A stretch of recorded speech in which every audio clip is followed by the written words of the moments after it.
क्या है, किसी ने रखे, हमने कहा यार ये तो आज पढ़ा, अभी अभी कल जरा नमाज पढ़ने जाएंगे, ऊपर जाए खाएंगे।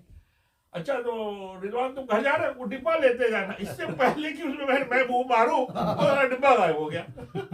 अच्छा फिर दूसरी चीज, वो रखते नहीं थे मीठा, और मैंगो के तो जानी दुश्मन थे। आम कहते थे जिसने मैंगो खाया वो सारा शुगर का ही बनेगा, देखना, इतना उनको खौफ था। और आम से बढ़ के सीजन में तो कोई अच्छा फ्रूट ही नहीं है। अच्छा शाह साहब तरबूज नहीं खाते? तरबूज अब्बा भी नहीं खाते थे। तरबूज अब्बा भी नहीं अच्छा। खाता। तरबूज हमारे खानदान में कोई नहीं खाता।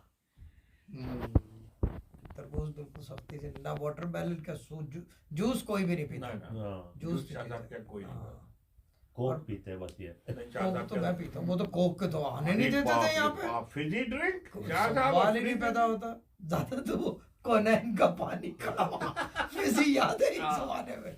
हाँ, और फिर वो बादाम की खीर बनाते थे यहाँ उसके साथ, शहद के साथ। खुद तो इतनी सी खाते थे, बाकी सबको पूरा बड़ा वाला डूंगा भर करके। नहीं, 2 पैकेट वो पड़ते थे बादाम का पाउडर और दूध, और दूध औटा हुआ दूध। हाँ, क्या और वो शहद ऐसे बोतलों से जाहिर मिलाते थे और मीठा टिका के ना।